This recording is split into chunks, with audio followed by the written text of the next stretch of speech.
চট্টগ্রাম বন্দরকে একটা বাহিনীর হাতে 6 মাস চালাবে।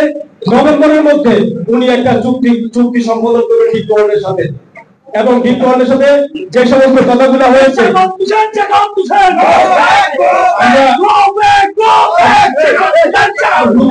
এখানে কি মিটিং হয়েছে, এখানে কি বিষয়গুলো সিদ্ধান্ত হয়েছে, সেই জিনিসগুলো আমরা আপনাদেরকে দিছি।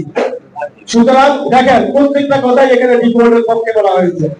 যদি সাখাওয়াত হোসেন এই সমস্ত সিদ্ধান্ত থেকে বের হয়ে না আসে, তাহলে আমরা চট্টগ্রাম বন্দরে ব্রিগেডিয়ার সাখাওয়াত হোসেনকে অবাঞ্ছিত ঘোষণা করবো ইনশাআল্লাহ।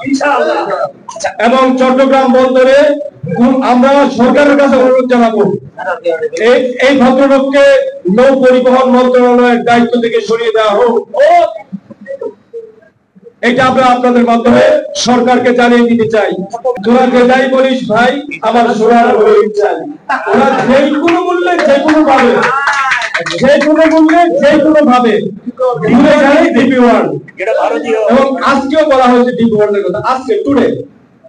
এবং কনসালটেন্সি 5 কোটি টাকার কনসালটেন্সি 300 কোটি টাকায় নির্ধারণ করা হয়েছে, 260 কোটি টাকায় নির্ধারণ হয়েছে, 360 কোটি টাকায় নির্ধারণ করা হয়েছে। আপনারা এগুলো দেখবেন।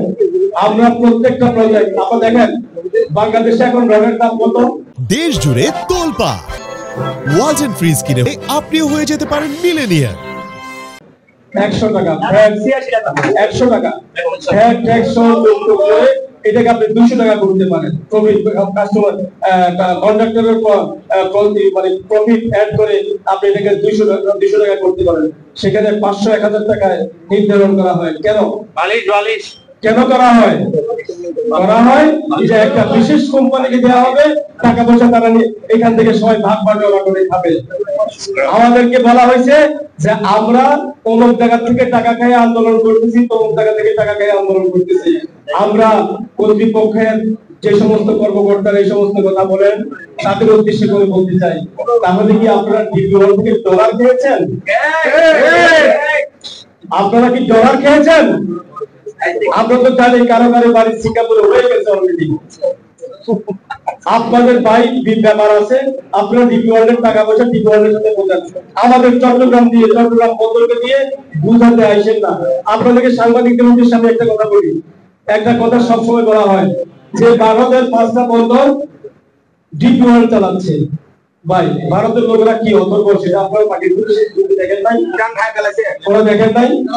ওরা শুধু আপনাদেরকে ক্ষতি করতেই পারে, কিন্তু তারপরেও তারা তাদের একটা স্বার্থকে সংরক্ষণ করছে। কি সেটা হলো চুক্তিতে লেখা আছে, মনে করেন মুন্দ্রা পোর্ট, হালদিয়া পোর্ট, ওদের নাম, এদের টাকা ওদের অ্যাকাউন্টে ঢুকবে, ডিপি ওয়ার্ল্ড বিল করে তাদের থেকে টাকা নিবে, সেখান থেকে ভ্যাট ট্যাক্স কাটবে, সেটা সরকারের ঘরে যাবে। আর আমাদের কর্মকর্তারা, আমাদের উপদেষ্টা মহোদয় এবং দেশপ্রেমিক, উনি টাকা ডিপি ওয়ার্ল্ডের অ্যাকাউন্টে ঢুকাতে চান, যেখানে ভ্যাট ট্যাক্স আর কাটা যাবে না।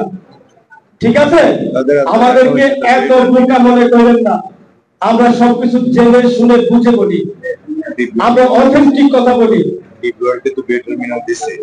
আমাদের কথা হচ্ছে ভাই, লালদিয়ার চর, তারপরে বেল টার্মিনাল বিভিন্ন প্রতিষ্ঠানকে দিছে না, বিদেশি বিনিয়োগ আসছে না, আলহামদুলিল্লাহ আমাদের কোনো আপত্তি নাই।